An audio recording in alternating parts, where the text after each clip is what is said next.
Bom, então nós vamos falar de planejamento florestal.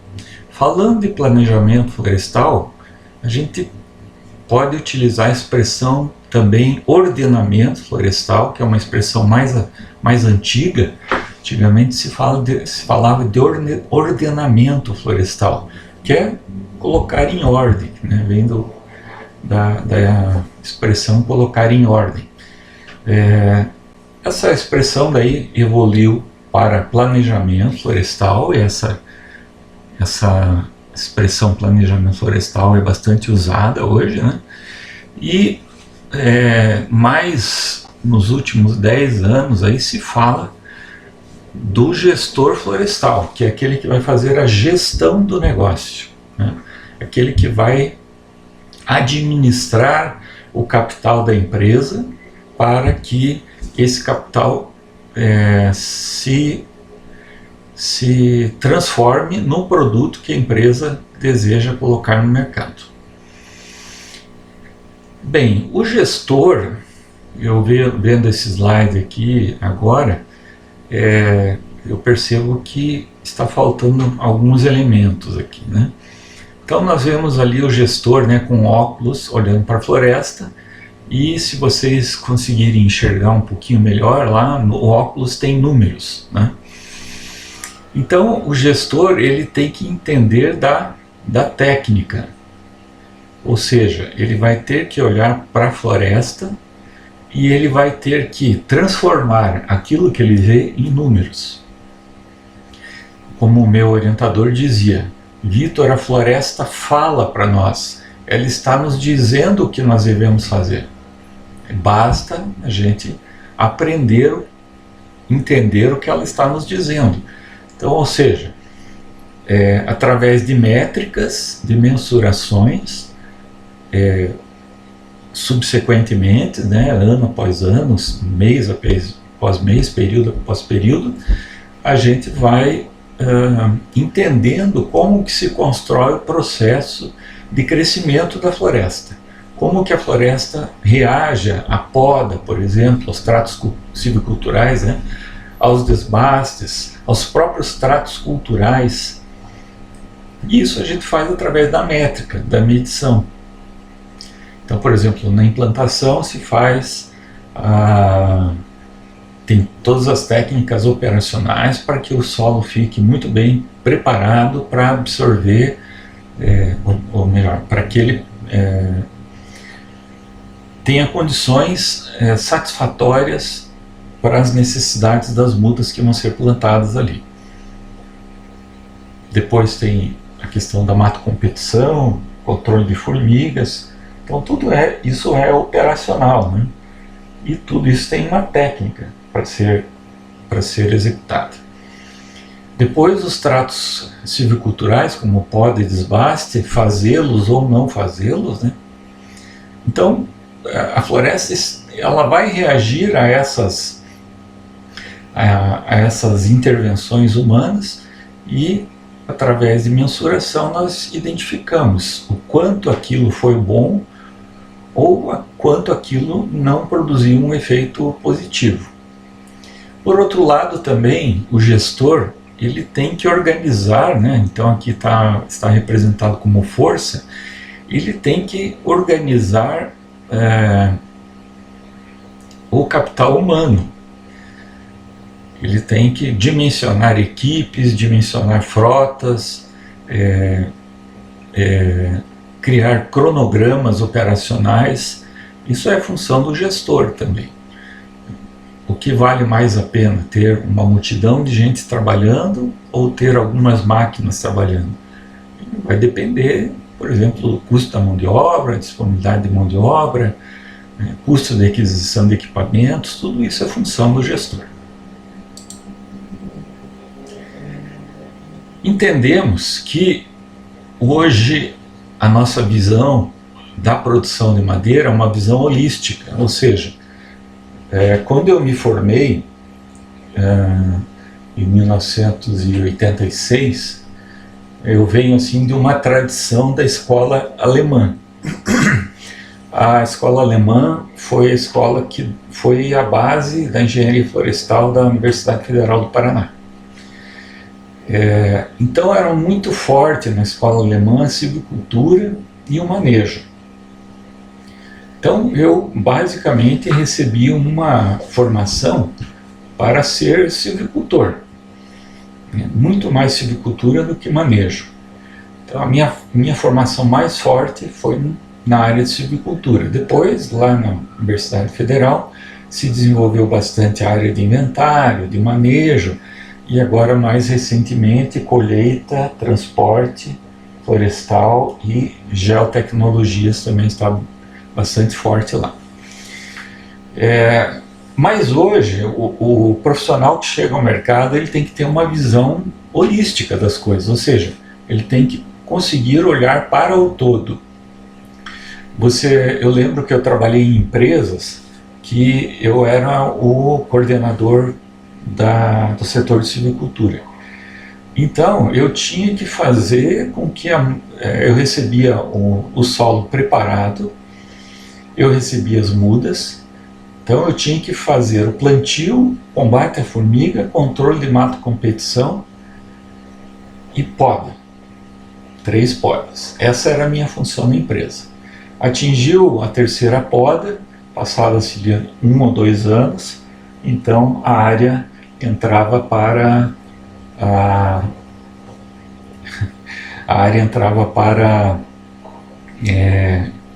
estar disponível para intervenções como desbaste e colheita.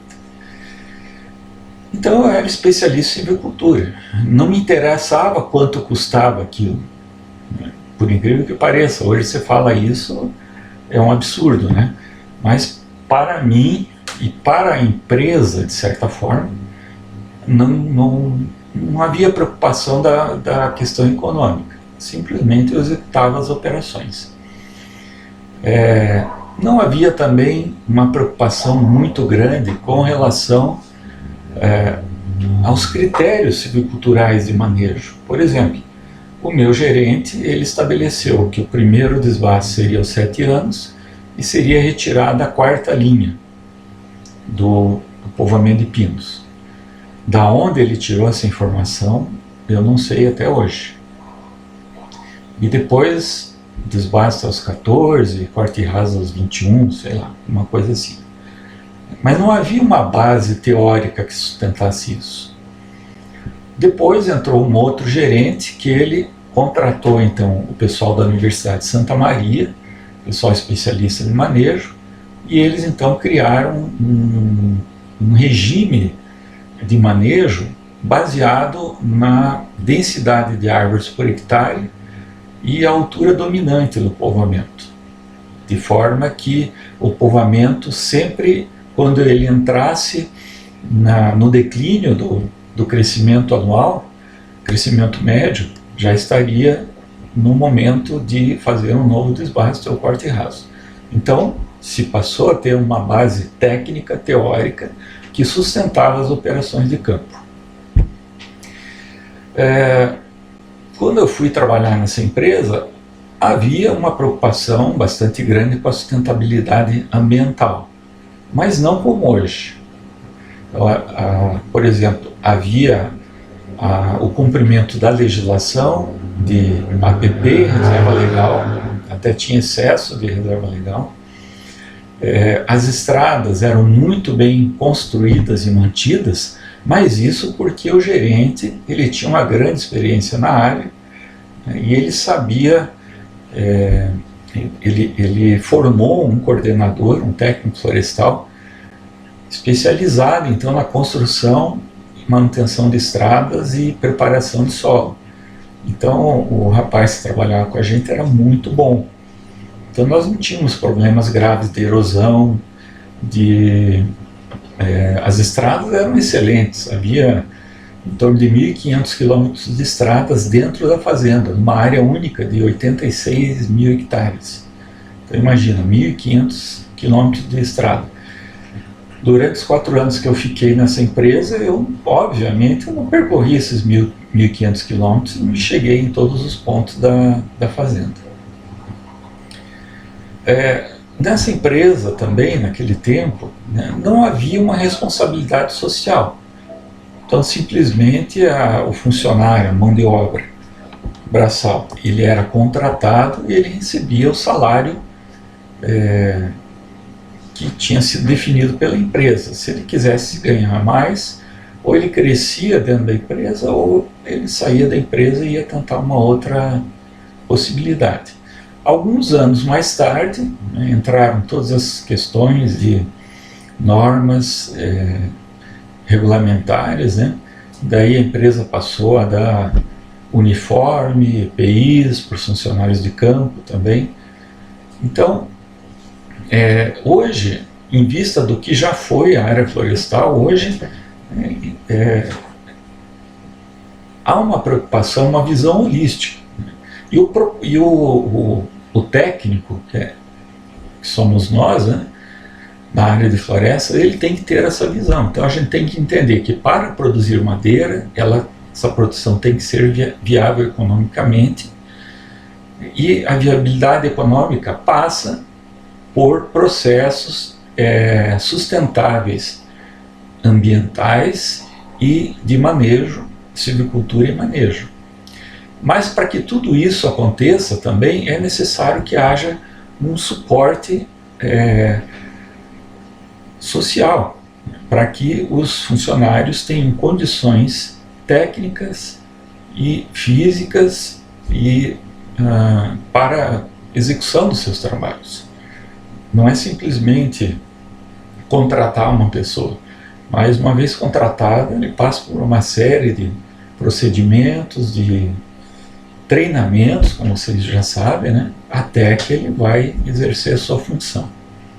Então hoje, quando vocês saem da faculdade, né, vocês precisam ter essa visão do todo, né, que a produção de madeira depende desse equilíbrio que passa por esses quatro pontos ali que a gente abordou. Então a função do gestor é planejar com base em informações.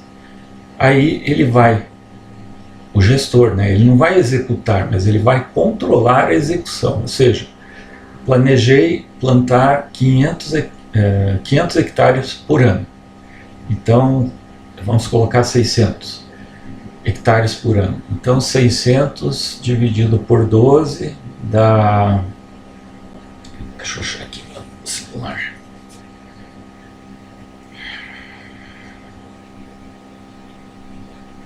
Vamos lá. 600 dividido por 12 meses, né? Ele vai ter que plantar 50 hectares por mês. Mês tem 22 dias úteis, né? Então vamos dividir 50 por 22. Ele tem que plantar 2,3 hectares, quase um alqueire, né, por dia útil. Isso é o planejamento. Então ele vai dimensionar a equipe, os equipamentos, para que se plante minimamente 2,3 hectares dia. Bem, se o planejado ele é factível, ou seja, ele seja passível de execução, é possível fazer isso com os recursos que a empresa tem, beleza, então dimensionamos a equipe, agora vamos controlar a execução, seja na qualidade, seja na quantidade. E ele vai então gerenciar todos esses processos, nível de qualidade, de custo, planejamento operacional, se é possível reduzir os custos, enfim, ele vai fazer a gestão. Então, o conceito de planejamento é o desenvolvimento de métodos, processos e técnicas e decisões administrativas, a gestão, né, para avaliar as implicações futuras de decisões presentes em função dos objetivos empresariais. Então, vocês sabem, eu gosto de analisar um conceito sempre de trás para frente, né? Então a empresa tem que definir um objetivo, né, de produção. Eu vou produzir madeira para uma indústria de celulose, eu vou produzir madeira para uma indústria de cerrados, vou produzir madeira para uma laminadora, vou produzir madeira para energia, ou vou produzir madeira e vou vender ao mercado. Então esse é o objetivo.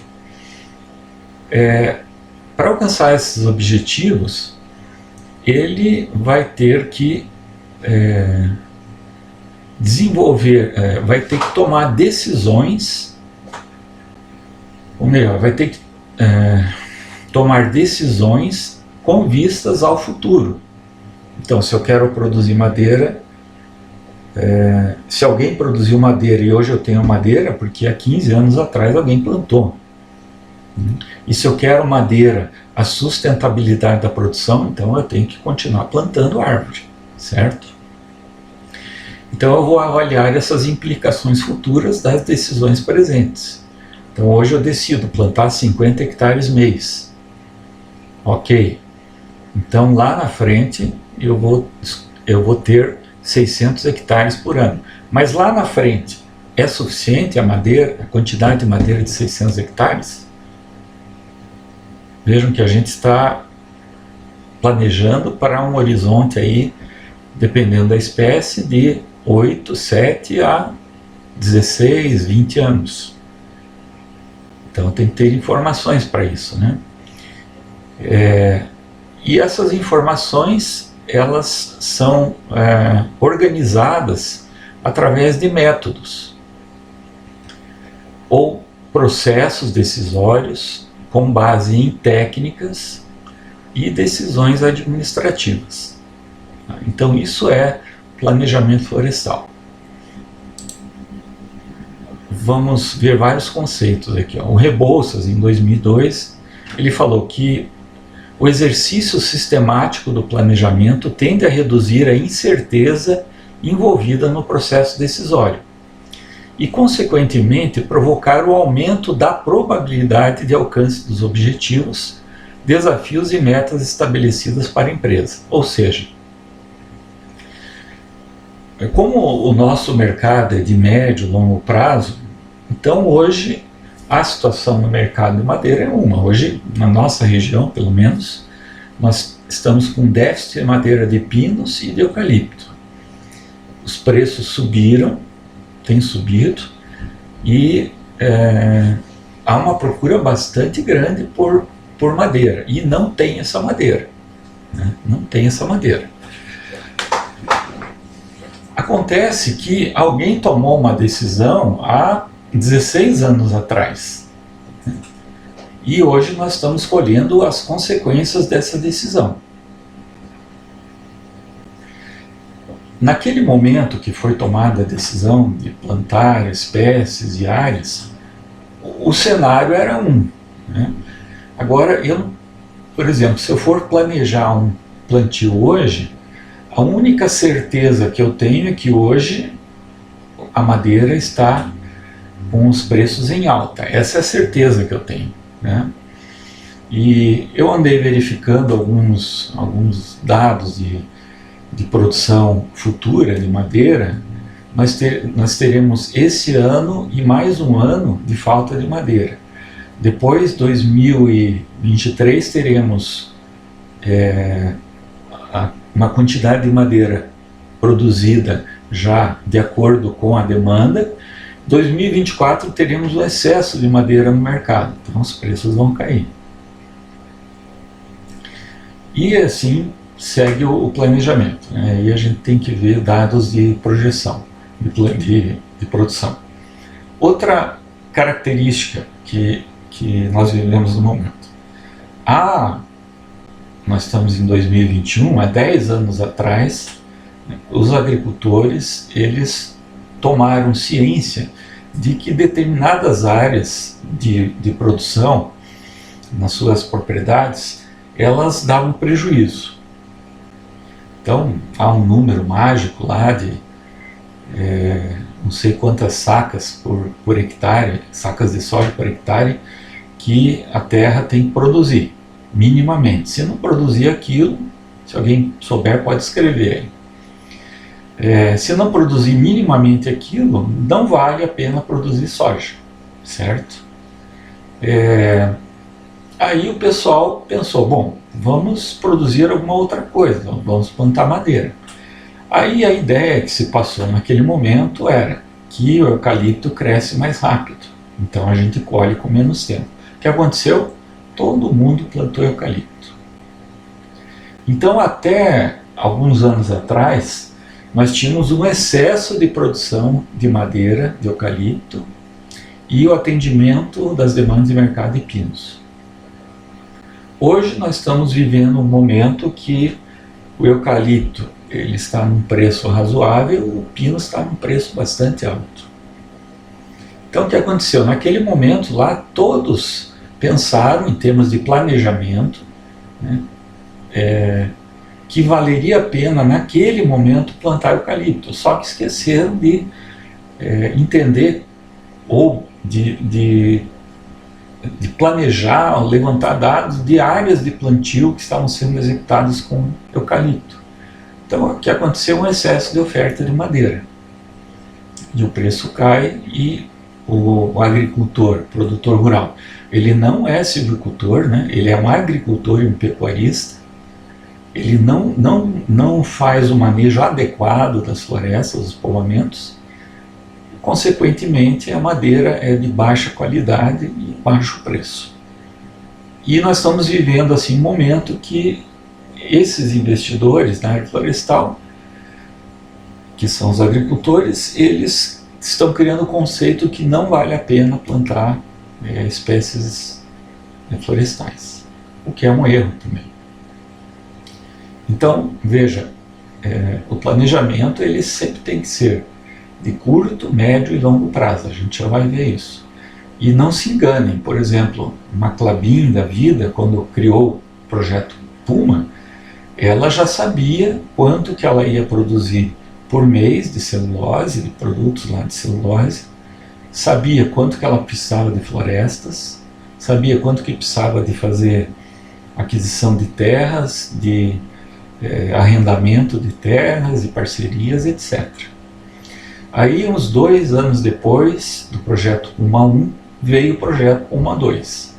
Obviamente que isso tudo já estava pensado. Não foi uma decisão assim, o Puma 1 deu certo, então vamos fazer o Puma 2. Então, tudo isso já estava decidido, né, há bastante tempo, né, considerando o planejamento florestal. Então, quando a gente faz o planejamento, a gente tem que tentar reduzir essa incerteza do futuro. Tá? Essa incerteza, inclusive, existem métodos de medição de incerteza. E tentamos aumentar a probabilidade dos acertos, do alcance dos objetivos das metas estabelecidas pela empresa.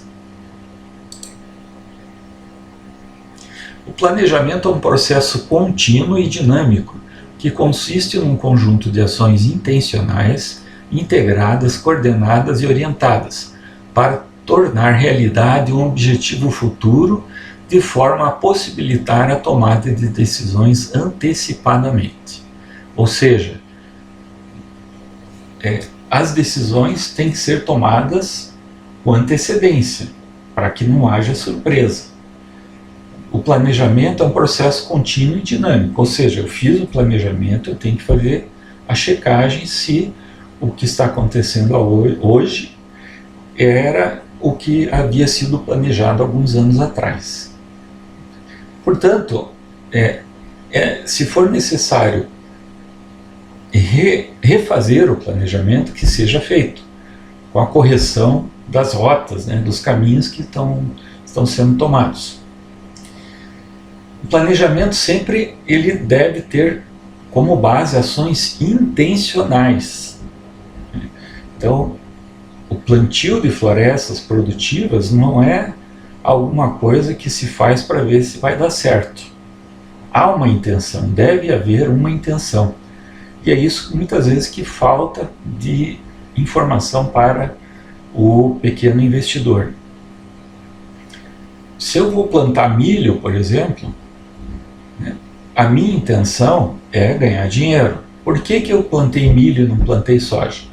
Porque a tendência do mercado internacional, por exemplo, para o ano que vem, é que haja uma menor oferta de milho. Então, eu vou plantar milho porque tendo menor oferta, os preços vão subir. Isso é uma ação intencional. Na área de planejamento florestal também. Então, infelizmente, algumas cooperativas da nossa região orientaram os seus cooperados a fazer o plantio das florestas, mas não fizeram planejamento no estudo de mercado, como, por exemplo, uma Klabin, uma Arauco, uma Iguaçu, fazem. Se fazem investimentos é porque já fizeram estudo de mercado. Um exemplo que eu gosto de citar é o exemplo da Macisa, aqui em Ponta Grossa, que agora é Arauco também. Quando foi construída a planta da Macisa, acredite se quiser, a Macisa não tinha um pé de pinos plantado dela, não tinha. Só que eles fizeram um estudo de mercado tão bom que eles tinham mapeadas todas as propriedades particulares da região, no raio de 200 quilômetros, e já haviam contatado previamente esses proprietários, e quando foi para rodar a fábrica, a indústria, eles foram colocando madeira, e madeira, e madeira, e depois então fizeram aquisição de terras e plantaram algumas áreas para que tivessem uma garantia de fornecimento de madeira.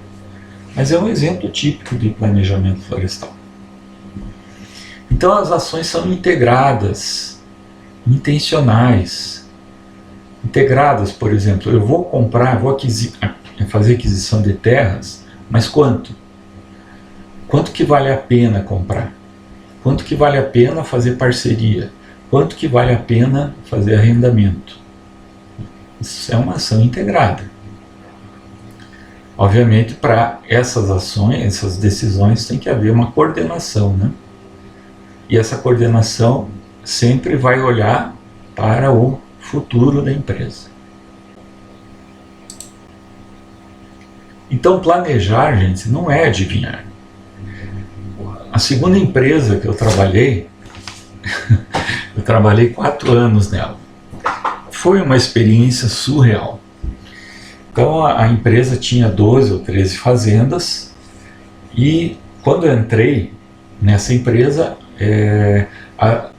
tinha havido um pico de investimento e eu entrei justamente quando esses investimentos deram uma parada. Então eu fui só administrando o que já havia sido plantado, etc. E chegou um dia, os proprietários lá, os donos da empresa, falaram para mim: Vitor, se prepare que nós vamos comprar área e vamos plantar. Bom, não falaram para mim quanto de área que ia ser comprado, não falaram quanto de muda que eu tinha que produzir, entende? É um processo de adivinhação. Então, de repente, eles começaram a comprar grandes áreas, algumas de agricultura, pecuária já abandonadas, mas a grande maioria áreas assim de Bracatingal, Taquara, onde teria que ser feito a supressão vegetal, corte da vegetação, retirada desse material todo e preparo de solo e plantio. E para isso você precisa ter ou máquinas ou pessoal. E daí foi uma correria para conseguir gente. Então, saía contratando gente sem saber quanto que eu ia precisar, saía contratando, naquela época não era terceiro, era empreiteiro, que trabalhava com trabalhadores diaristas, não sabia quanto que eu ia precisar, de repente aparecia uma fazenda lá de 600 hectares, e eu tinha que desmontar tudo aquilo, transportar a lenha para a fábrica e iniciar o plantio. Então foi um processo de adivinhação e de sofrimento, porque é surreal viver numa situação assim. E eram várias frentes, várias fazendas, onde havia preparo de solo, desmatamento, queima controlada, que às vezes saía do controle. Um dia os donos da empresa chegaram e falaram: nós vamos comprar trator de esteira para aumentar, disponibilizar mais rapidamente o desmatamento e construção de estrada. Acredite se quiser, eles compraram 14 tratores de esteira. 14. Não foi 4, nem 8, nem 10. 14. E de repente tinham 14 tratores de esteira consumindo 200 litros de óleo diesel por dia em 13 fazendas diferentes. Então, era apagar incêndio todo dia. O trator quebrava, aí eu tinha que pegar alguém, mecânico, levar para lá. Tinha que levar a quantidade de óleo diesel para outra fazenda para a semana. Mas eu não podia esquecer que na outra semana, naquele dia, tinha que ter combustível lá. As coisas eram precárias, assim. E, por incrível que pareça, aquilo deu mais ou menos certo. Só que o custo de capital foi muito alto, né? E aí eu comecei a pensar, bem, eu tenho que arranjar um emprego numa empresa que fosse minimamente organizada. E daí passei a procurar emprego em outras empresas e consegui passar por uma um pouquinho melhor. Então, planejar é estudar, organizar e coordenar ações a serem tomadas para a concretização de um projeto. Então eu tenho que planejar, eu tenho que estudar se aquilo que eu estou planejando é tecnicamente, financeiramente, ambientalmente, socialmente sustentável. Aí eu tenho que organizar. Isso é bem interessante quando a gente é recém-formado. Por exemplo, eu era recém-formado e tínhamos muita área de plantio manual. Então, eu cheguei na empresa, daí eu ia nas fazendas e, graças a Deus, nós tínhamos lá encarregados que eram muito práticos, né, de experiência, né? Então eles já sabiam como organizar uma equipe de plantio. Como fazer o plantio? Para a gente é fácil, a gente chega lá, o pinus já está retinho, né? já está plantado numa direção que fica fácil o escoamento de madeira, só que naquele momento eu não sabia nada disso. Então me apoiei muito na experiência de encarregados para aprender minimamente.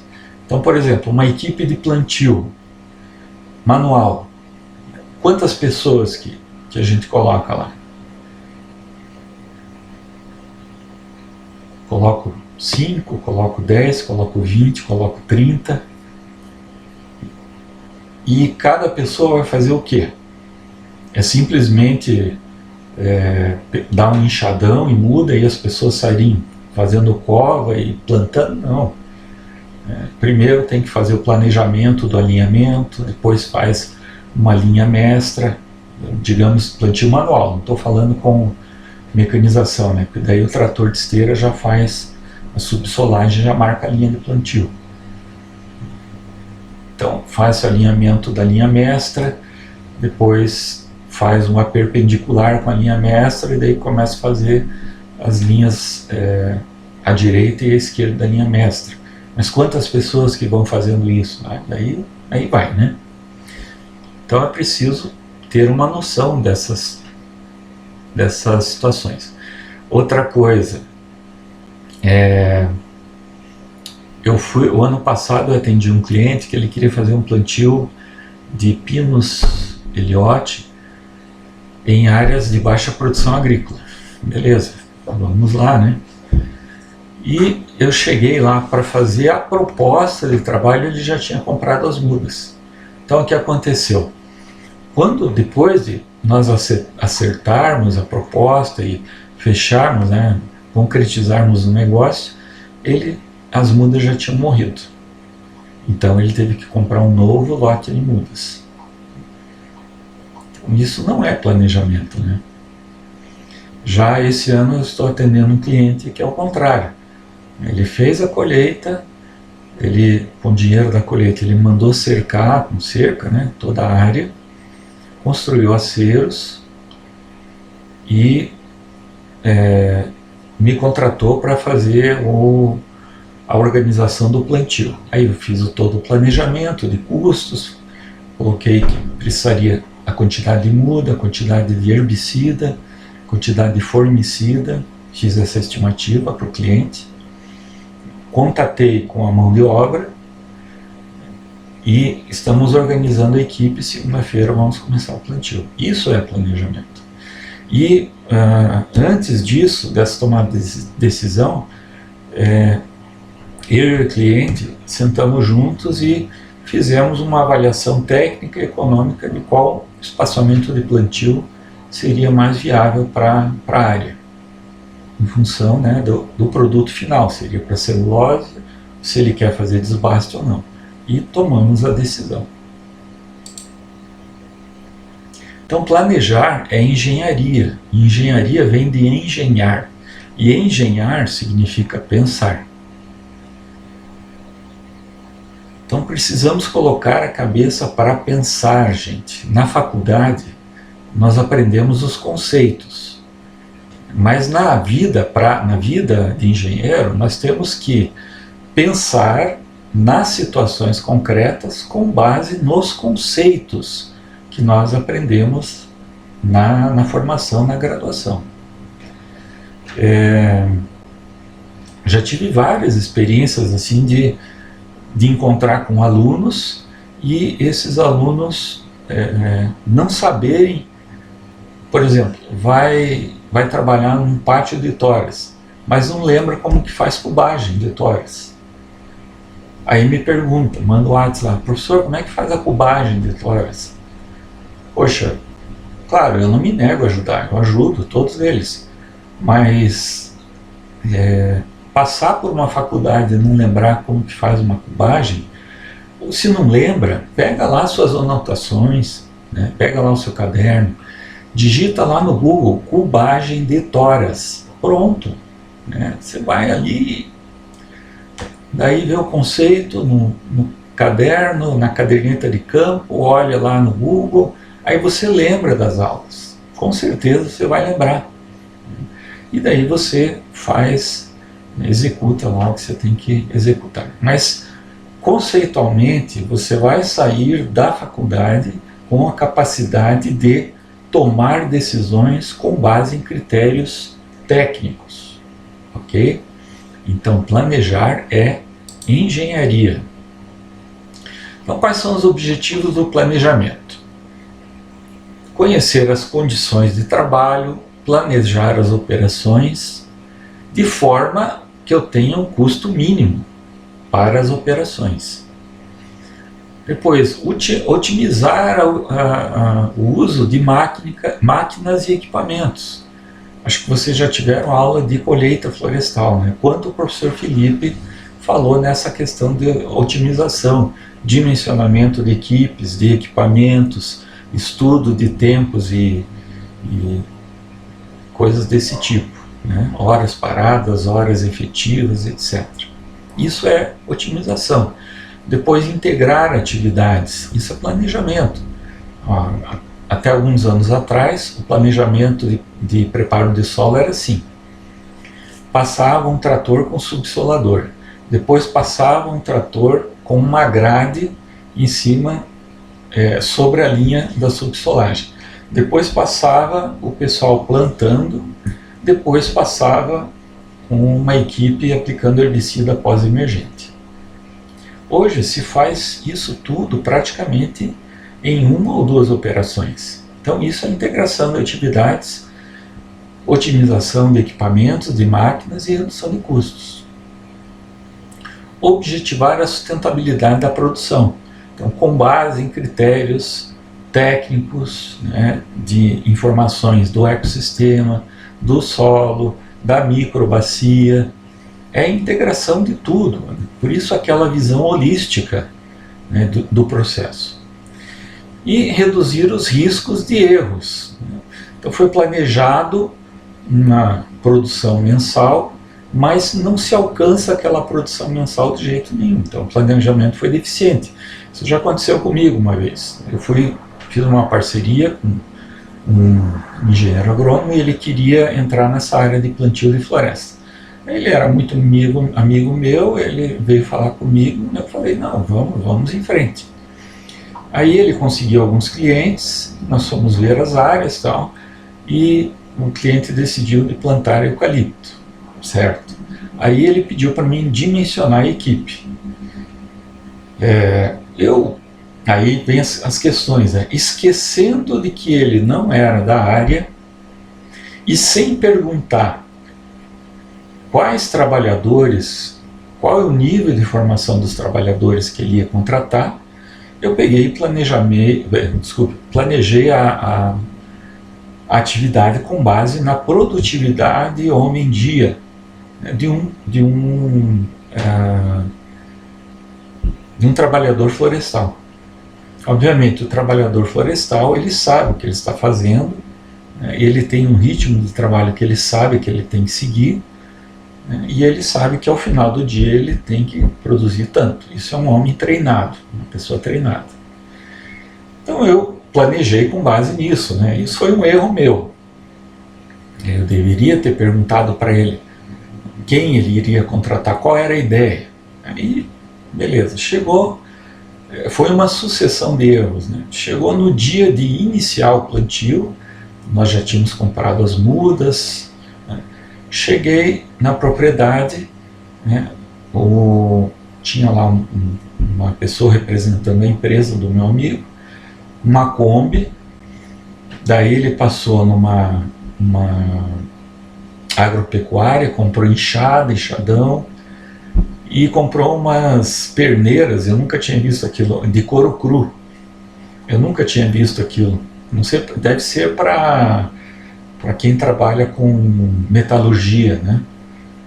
E aquelas perneiras, mas eu olhei para aquilo lá e eu fiquei, nossa, mas eu nunca vi perneira assim, né? Eu falei para ele, ó, essa perneira aí não vai dar certo. Daí ele era meio teimosão, né? E eu era só um consultor. Não, vai dar certo sim. Agora imagina, uma perneira de couro cru. Se tiver uma cobra ali, obviamente a mordida dela vai passar o couro, né? E vai pegar no trabalhador. Bem, daí fomos... É hilário, gente. Fomos começar a preparação, né, o alinhamento de plantio. O encarregado da equipe, a experiência dele, garçom desempregado. Então imagina, colocar um garçom desempregado para organizar uma equipe. E o pessoal que veio trabalhar era diaristas, então era gente que trabalhava com sacaria, outros faziam, sei lá, trabalhavam de ajudante em alguma coisa, mas nenhum deles tinha propriamente uma experiência florestal, né? E daí o tal do garçom não tinha experiência de organizar e ter uma atitude de gestão do pessoal ali, né? Saber mandar no pessoal. Daí eu falei lá pro representante da empresa, falei, ó, esse cara aí não fica 15 dias na empresa, vai dar problema isso aí. Bom, daí assim foi, gente. Foi assim, antes dos 15 dias os diaristas lá deram uma surra no encarregado, no garçom, e ele pediu a conta. Aí foi, né? Daí, uma sucessão de erros. Daí o meu amigo me chamou, como que o trabalho estava indo, porque os custos estavam altos e a produção estava baixa e tal. Daí, né? Aí quando a coisa pega no dinheiro, as pessoas já começam a perder um pouco o controle, né? E, enfim, foi uma sucessão de erros, de execução, né? Em si o planejamento foi bem feito, mas não havia treinamento, não havia disposição dos trabalhadores diaristas em executar o que havia sido planejado. E não havia uma voz de comando também, para que os trabalhadores, então, executassem conforme o planejado. Gente, até aqui tudo bem? Tá todo mundo quietinho aí?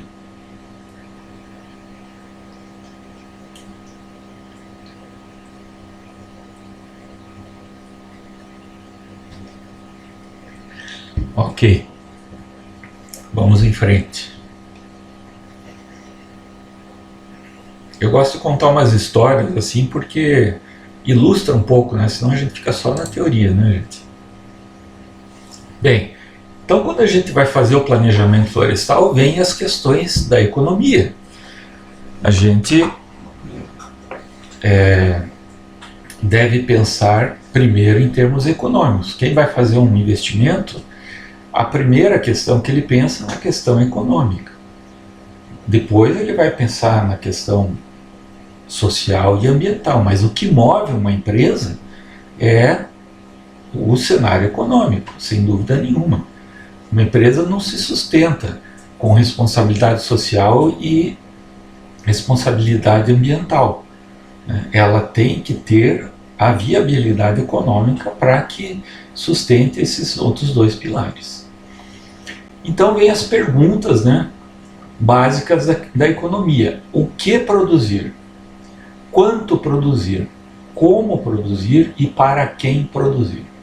Não sei se vocês vão lembrar, mas na disciplina Introdução à Economia, a gente colocou, não sei se foi eu ou a professora Luciana que deu aula para vocês, mas colocou, essas são as 3 ou 4 perguntas fundamentais da economia. O que, quanto, como e para quem produzir. Porque eu tenho que ter, em primeiro lugar, sustentabilidade econômica, né? Isso tudo passa também por 4 aspectos, que são, primeiramente, as necessidades humanas são ilimitadas, ou seja, nós estamos sempre dispostos a comprar. Ou, por exemplo, algum de vocês comprou o primeiro carro e daí se satisfez com o primeiro carro e nunca mais trocou de carro. Alguém comprou uma televisão e se satisfez com aquela televisão e nunca mais trocou de televisão. Não é assim que as coisas funcionam, né? Então a gente está sempre disposto ou querendo comprar, adquirir coisas e mais coisas, e às vezes as mesmas coisas, só que uma embalagem diferente, né? Por outro lado, se as necessidades são ilimitadas, os recursos são limitados. Então todo produto, toda manufatura, ela tem uma origem de matéria-prima de recursos naturais, sejam eles limitados ou não, aparentemente, né? Mas todos os recursos são limitados. Posso pensar, não, mas existe tanto petróleo no subsolo que é um recurso ilimitado. Tudo bem, pode até ser que tenha, assim, para um horizonte de vida humana, petróleo para o resto da vida. Só que o petróleo está perto de nós, é economicamente viável eu, que não tenho petróleo, ir importar de outro país para atender essa minha demanda?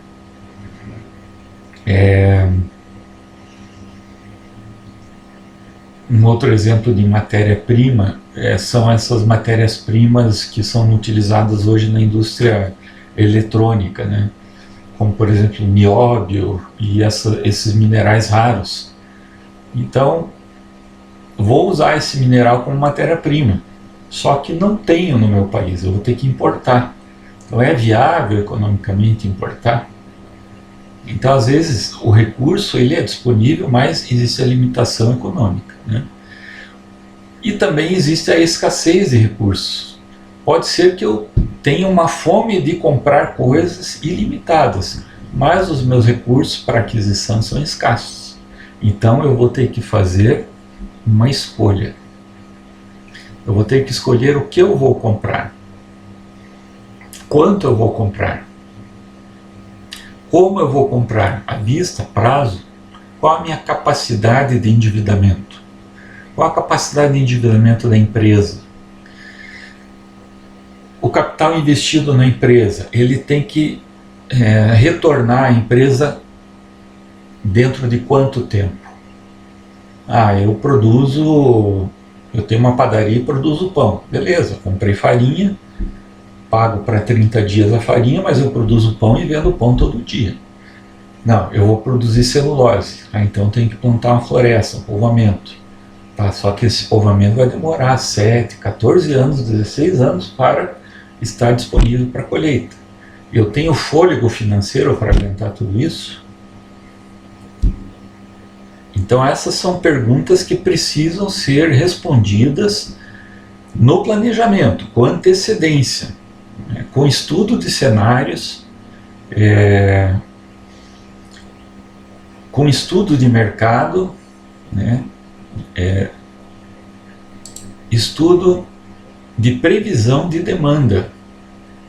Então a população daqui a 10 anos do Brasil vai aumentar quanto por cento?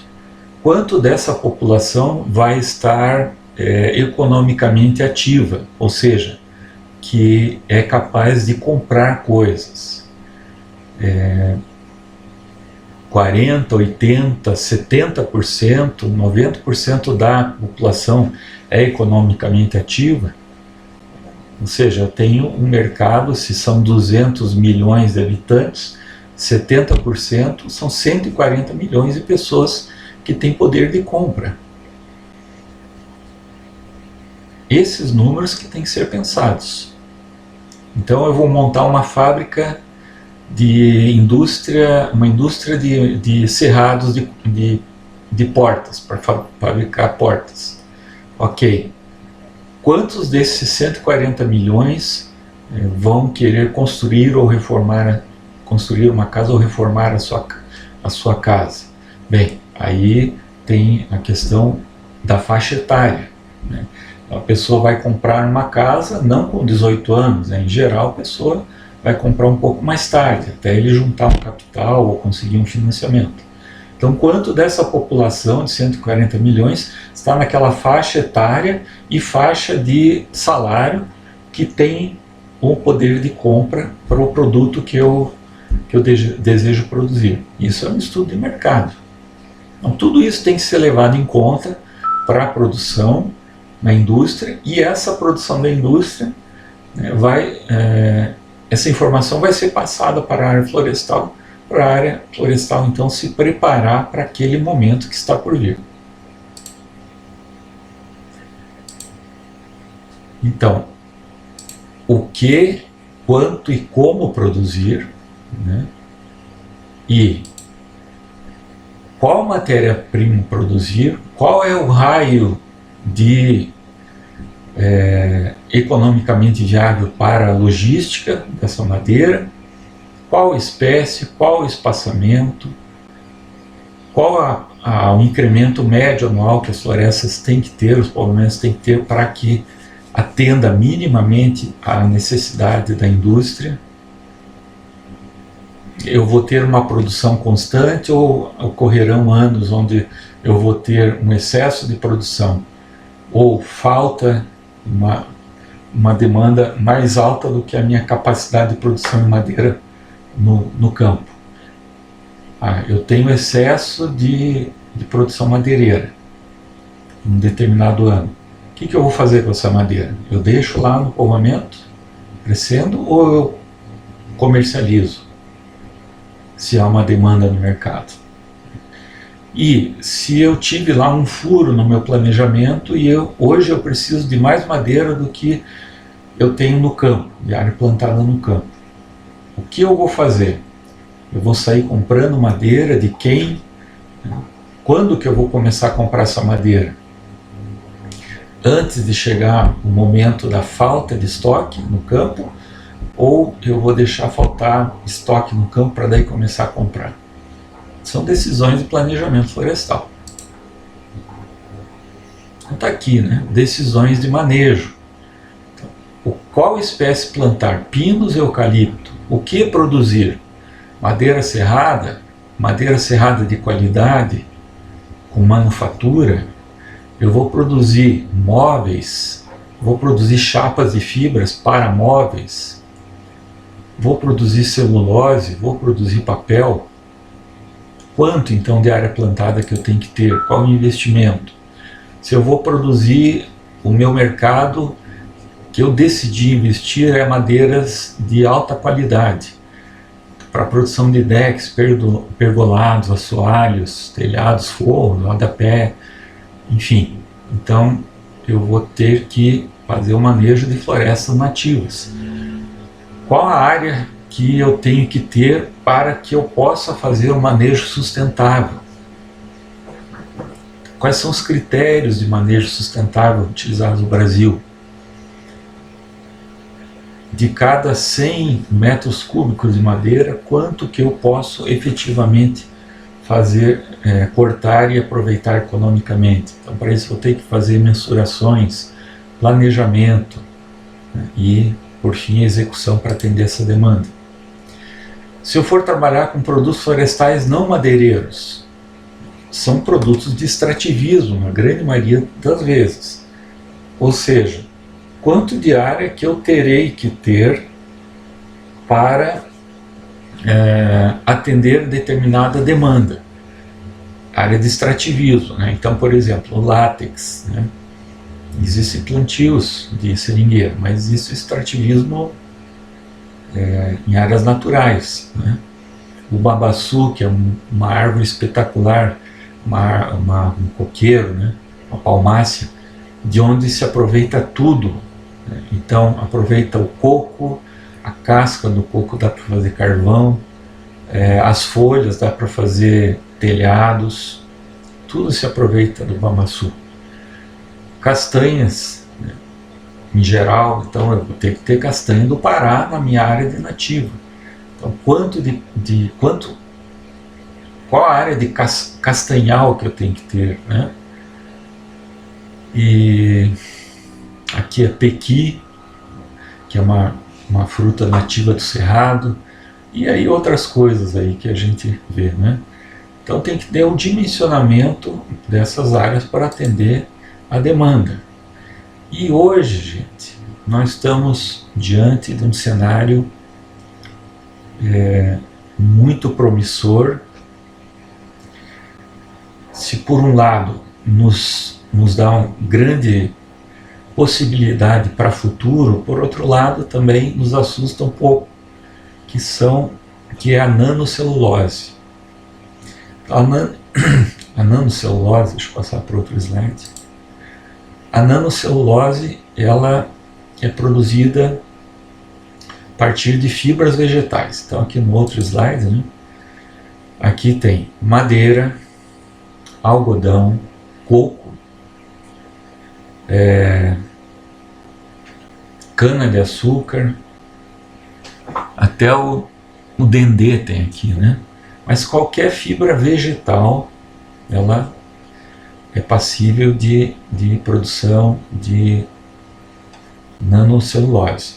Então, como que ela é produzida? Da fibra vegetal, do tecido vegetal, se vai a nível celular. Então, entre as células tem a lignina, e a segunda camada é a camada de hemicelulose, depois dentro a celulose. Na hemicelulose se faz a extração das microfibrilas, né? E das microfibrilas é que se produz os nanocristais de celulose. Então esses nanocristais, ó, aqui tem, né, um pouquinho diferente, aqui o produto florestal, biomassa, as células do lenho, as camadas da parede celular, as microfibrilas da parede celular, daí se separa uma microfibrila, dessa microfibrila se extrai o cristal de celulose, de nanocelulose, e esses cristais são organizados em camadas. Isso é o que há de fantástico na nossa área. Vamos ver quais as aplicações, somente falando de algumas. Ó, por exemplo, a nanocelulose pode servir para o transporte de medicamento dentro do corpo. Então, o medicamento ele vai ser revestido por uma camada de nanocelulose, e vai ser absorvido pelo corpo. Depois, a nanocelulose pode ser coberta com substâncias que podem se tornar condutores elétricos. Então, se hoje a gente acha fibra ótica uma coisa de outro mundo, imagina quando nesse mercado entrar as fibras de nanocelulose, que são microscópicas, né? Depois, como na área de saúde, né, na composição de estruturas que funcionam como guias para a regeneração de cartilagem. Sabe que a cartilagem ela não é regenerativa, né? Então se pode construir uma estrutura onde, através de um processo, né, essa cartilagem ela vai crescer novamente sobre essa estrutura de nanocelulose. E como a nanocelulose é uma substância orgânica, ela não causa nenhum dano para o organismo. Ainda na área de medicina, em forma de camadas podem receber fármacos e ser colocadas sobre feridas, por exemplo. Então, ao invés de tomar um remédio, um anti-inflamatório, que vai agir no corpo inteiro e vai te dar úlcera no duodeno, esse fármaco ele vai ser colocado sobre camadas de nanocelulose, e essa membrana vai ser colocada sobre uma ferida, por exemplo. E aquela substância, aquele medicamento vai agir diretamente ali. Implantes médicos podem ser absorvidos pelo organismo e regenerar células ósseas e das cartilagens que eu já falei.